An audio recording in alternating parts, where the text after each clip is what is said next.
அனைவருக்கும் வணக்கம். நான் தமிழரசி பாலமுருகன். இன்றைய தினம் 6/8/2026 வியாழக்கிழமை குரு நாளோடு சேர்ந்து வரக்கூடிய ஆடி கிருத்திகை.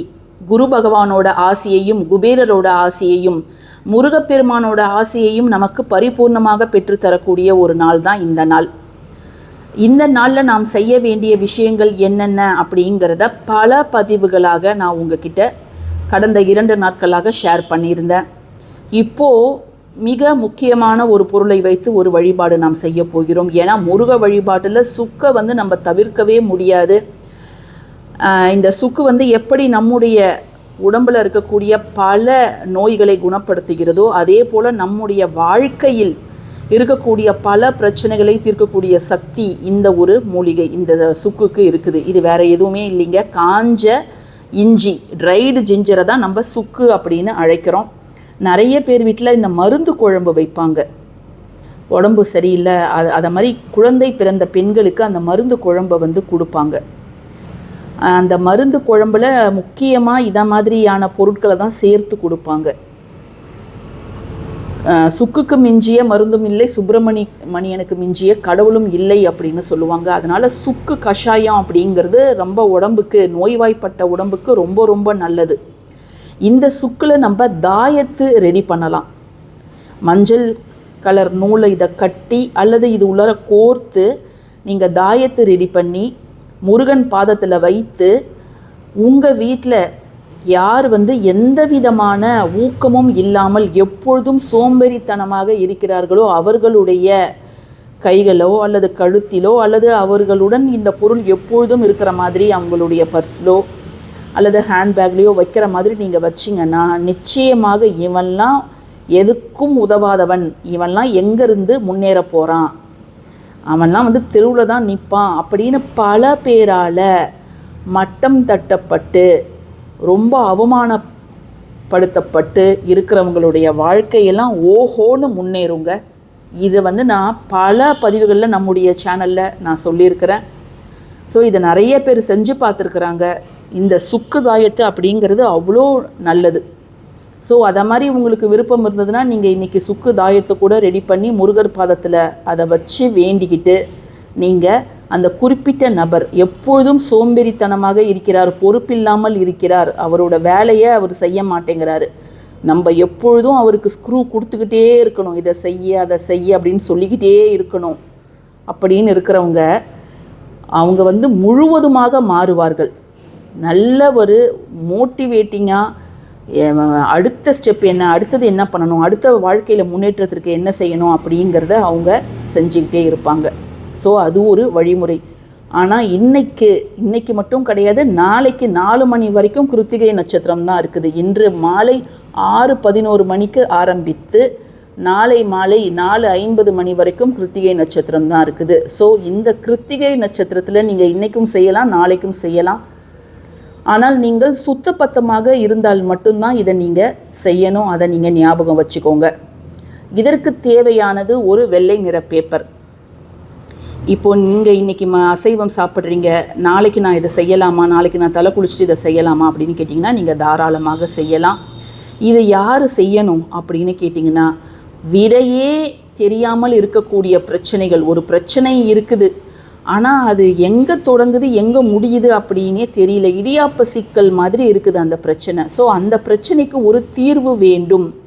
அது உங்களுக்கு இருக்கலாம் அல்லது உங்கள் குடும்ப நபர்கள் யாருக்காவது இருக்கலாம். உங்கள் பெண்ணுக்கோ அல்லது பிள்ளைக்கோ ஏதாவது ஒரு சிக்கலில் அவங்க மாட்டியிருக்கிறாங்க. சில பேர் வழக்கில் மாட்டியிருப்பாங்க, சில பேர் வீண் பழியில் மாட்டியிருப்பாங்க. அதற்கு ஒரு நல்ல தீர்வு வேணும். இல்லை ஒரு பெரிய கடன் இருக்குது, அதிலேருந்து நாங்கள் எப்படி வெளியில் வரப்போகிறோன்னே தெரியல, அல்லது உடல் சார்ந்த பிரச்சனைகள் இருக்குது, அதிலேருந்து எப்படி வெளியில் வரப்போகிறோன்னு தெரியல அப்படிங்கிறவங்க இதை நீங்கள் தாராளமாக செய்யலாம். இதை நீங்கள் செய்யும்பொழுது உங்கள் பூஜை அறையில் முருகர் படத்துக்கிட்ட விளக்கு ஏற்றிட்டு ஏதாவது அகர்பத்தி ஏற்றிட்டு நீங்கள் செய்யுங்க. ஒரு வெள்ளை நிற பேப்பர் எடுத்துக்கோங்க, கோடு போட்டது வேண்டாம், 4 மூலைகளிலும் மஞ்சள் வச்சுக்கோங்க.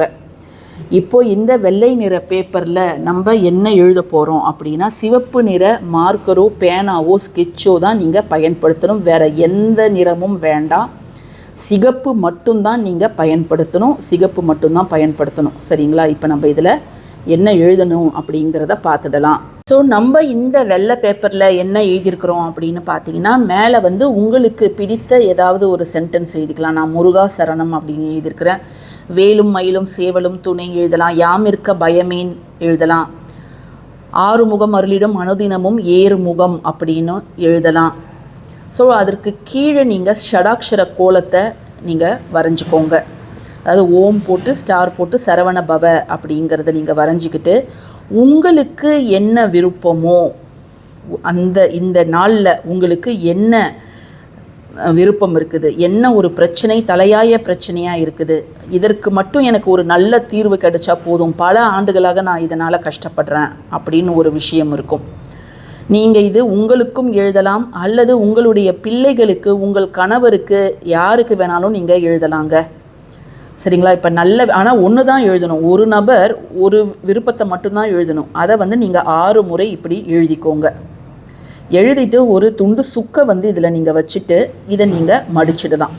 இப்போ கணவன் ஒரு வேண்டுதல், மனைவி ஒரு வேண்டுதல், பிள்ளை ஒரு வேண்டுதல், பெண் ஒரு வேண்டுதல். 4 பேர் இருக்கிறீங்கன்னா 4 பேர் தனித்தனியாக ஒரு வேண்டுதல் எழுதலாமா அப்படின்னு கேட்டிங்கன்னா தாராளமாக எழுதலாம்.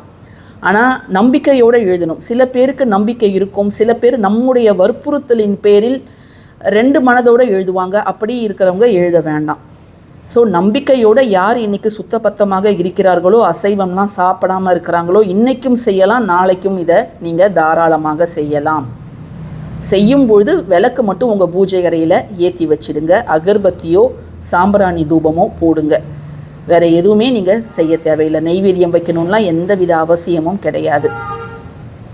ஜஸ்ட்டு நீங்கள் இதை மடித்து முருகன் படத்துக்கிட்டக்க அல்லது அந்த ஃபோட்டோவுக்கு பின்னாடி இல்லை சிலைக்கு பின்னாடி பக்கத்தில் ஏதாவது ஒரு இடத்துல உங்கள் பூஜை அறையிலே நீங்கள் வைக்கலாம். தினமும் உங்கள் பூஜை அறைக்கு போய் நீங்கள் வேண்டுதல் செய்யும்பொழுது முருகன்கிட்ட இதை நீங்கள் நினைவுபடுத்திக்கிட்டே இருங்க. முருகா, இதை எனக்கு நீ நடத்தி கொடு, நான் வந்து உனக்காக காத்துட்ருக்கிறேன், நீ எப்போ வந்து எனக்கு நல்ல வழி காமிக்க போகிற அப்படிங்கிறத நீங்கள் முருகன்கிட்ட கேளுங்க. அதே போல் உங்களால் முடிந்த அத்துணை முயற்சிகளையும் நீங்கள் தினம் தினம் போட்டுக்கொண்டே இருக்கணும். சோர்ந்து போகக்கூடாது. பல பின்னடைவுகள், நம்ம ஒரு விஷயத்துக்காக போராடுறோன்னா பல பின்னடைவுகள் பல ரூபத்தில் வரும். அவ்வளோதான்ப்பா, இதுக்கு மேலே என்னால் முடியல அப்படிங்கிறத மட்டும் யூ நெவர் கிவ் அப். திரும்ப திரும்ப அதற்கான முயற்சிகளை போட்டுக்கிட்டே இருங்க. கடைசியில் அது உங்களுக்கு கிடைச்சி தான் ஆகணும். ஸோ வந்து முருகனை நம்பி ஒரு விஷயத்தில் நீங்கள் இறங்குனீங்கன்னா அது நிச்சயம் உங்களுக்கு கிடைக்கும். ஆனால் கால தாமதம் அப்படிங்கிறது சில பேருக்கு இருக்கும், சில பேருக்கு உடனே கிடைக்கும். ஸோ அதுக்கு நீங்கள் மனசு விட்டுடக்கூடாது. ஸோ 4 இதை மாதிரி நாங்கள் மடித்து வைக்கலாமா அப்படின்னு கேட்டிங்கன்னா நீங்கள் தாராளமாக மடித்து வைக்கலாம். அந்த வேண்டுதல் நிறைவேறினதுக்கு அப்புறம் இதை நீங்கள் அப்படியே கால்படாத இடத்துல தூக்கி போட்டுடலாம். பக்கத்தில் இருக்கக்கூடிய முருகன் கோவிலுக்கு போயிட்டு அபிஷேகத்திற்கான பால் நீங்கள் வாங்கி கொடுக்கலாம். அங்கே 6 நெய் தீபம் போட்டு முருகனுக்கு நன்றி சொல்லிட்டு வரலாங்க. அது வரைக்கும் நம்ம மடித்து வைக்கிறோம் இல்லையா, அது உங்கள் பூஜை அறையிலே இருக்கட்டும். மாதம் ஒரு முறை மட்டும் இதை நீங்கள் எடுத்து பாருங்கள். இந்த சுக்குல ஏதாவது பூச்சி வந்துருச்சுன்னா அதை நம்ம மாற்றிடணும். இந்த பதிவு உங்களுக்கு பயனுள்ள பதிவாக இருக்கும்னு நான் நினைக்கிறேன். பயனுள்ள பதிவாக இருந்துச்சுன்னா கட்டாயமாக லைக் பண்ணுங்கள், ஷேர் பண்ணுங்கள், நம்ம சேனலுக்கு சப்ஸ்கிரைப் பண்ணுங்கள். யாரெல்லாம் நம்ம சேனல் மெம்பர்ஸாக ஜாயின் பண்ணணும்னு நினைக்கிறீங்களோ தாராளமாக ஜாயின் பண்ணிக்கலாங்க.